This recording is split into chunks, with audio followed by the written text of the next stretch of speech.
નમસ્કાર દર્શક મિત્રો, હું શીતલ મહેતા ન્યૂઝ ઓફ કચ્છમાં આપનું સ્વાગત છે। જોઈએ આજના સમાચાર। ઈરાન, અમેરિકા, ઇઝરાયલ વચ્ચે ચાલતા યુદ્ધે સમગ્ર દુનિયાને પ્રભાવિત કરી છે। જે દેશોને યુદ્ધ સાથે લેવા દેવા નથી તેવા દેશ પણ ઓઇલ તથા અન્ય કારણે આર્થિક સમસ્યાનો સામનો કરી રહ્યા છે। ગુજરાત સરકારે તમામ જિલ્લાઓને સૂચનાઓ આપી છે કે કોઈપણ વ્યક્તિ, વ્યાપારીઓ ઘરેલું ગેસ સિલિન્ડરની કાળાબજારી કરે કે સંગ્રહ કરે તેમની સામે આવશ્યક ચીજવસ્તુ અધિનિયમ 1995 પ્રમાણે સખ્ત કાર્યવાહી કરવા જણાવ્યું છે। દરેક જિલ્લામાં ઘરેલું ગેસ કોમર્શિયલ ગેસ તરીકે ન વપરાય તે માટે સઘન ચેકિંગ ચાલી રહી છે। રાજકોટથી કચ્છમાં ઘરેલું ગેસના બાટલાઓની સતત આવક થઈ રહી છે, તેથી અછતની હાલે કોઈ સમસ્યા નથી, પણ તકેદારીના ભાગરૂપે કૃત્રિમ અછત ઊભી કરનારાઓ, સંગ્રહખોરી કરનારાઓ સામે સખત પગલાં લેવાશે। લોકોએ પણ વહીવટી તંત્રને કાળાબજાર કે સંગ્રહખોરી કરનારની માહિતી આપવા આગળ આવવું પડશે। હાલે સ્થિતિ તદ્દન સામાન્ય છે। આજે જિલ્લા પુરવઠાની ટીમે કોમર્શિયલ બાટલાનો લિમિટથી વધુ સંગ્રહને પકડી પાડી સીઝની કામગીરી કરી છે। સમગ્ર બાબતે જિલ્લા પુરવઠા અધિકારી AS હાસમીએ જણાવ્યું કે સૌથી પહેલાં તો જે આપણે આવશ્યક ચીજ વસ્તુમાં ગેસ સિલિન્ડર્સ છે, તો એમાં કોઈ પણ હોર્ડિંગ ના થાય, જમાખોરી ન થાય એના માટે પગલાં લેવામાં આવી રહ્યા છે। અને અમારી ટીમ, જિલ્લા વહીવટીતંત્ર સાથે સાથે પોલીસની ટીમ પણ એક્ટિવ છે।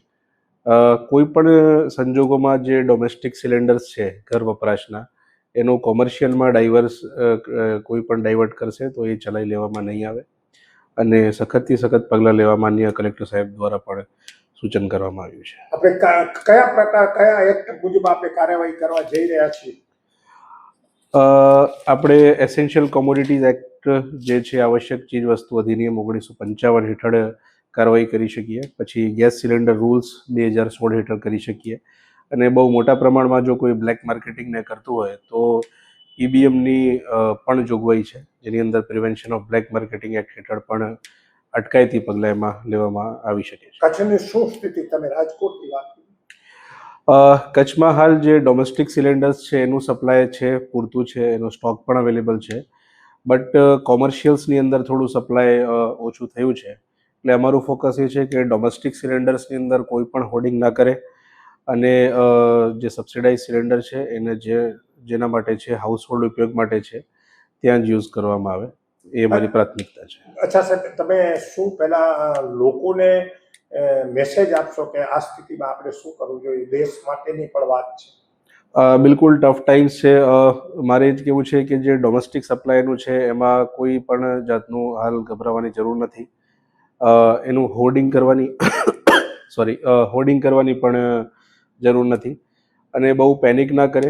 અને કોઈ પણ વેપારી છે, ડીલર છે, એ લોકો ડોમેસ્ટિક સિલિન્ડર્સનું જરા પણ સંગ્રહ ન કરે, એ જ મારી બધાને અપીલ છે। હા, આજે અમારી બધા તાલુકામાં ટીમ્સ ફિલ્ડમાં છે અને આજે નાના મોટા સીઝર્સ પણ કર્યા છે। જ્યાં એક્ઝમ્પશન લિમિટથી વધારે સંગ્રહ હતું ત્યાં અમે સીઝર્સ પણ ચાલુ કરી દેવામાં આવ્યા છે અને જો આ રીતે ચાલશે તો અમારી ટીમો સતત ચાલુ રહેશે ફિલ્ડ વિઝિટ્સ। હાલ ઉચ્ચ કક્ષાએથી હાલ કંઈ ગાઈડલાઇન્સ કે નથી આવી, બટ હાલ સ્ટોક અવેલેબલ છે, બટ અમે વેઇટ કરી રહ્યા છીએ કે ઉપરથી કંઈ પણ સૂચના આવશે એનું પાલન કરીશું। એ રીતે ગુજરાત સરકારે ખૂબ જ ચોકસાઈપૂર્વક સંગ્રહખોરી શરૂ ન થાય તે માટે આકરા પગલાં લેવા કલેક્ટરને સૂચનાઓ પાઠવી છે।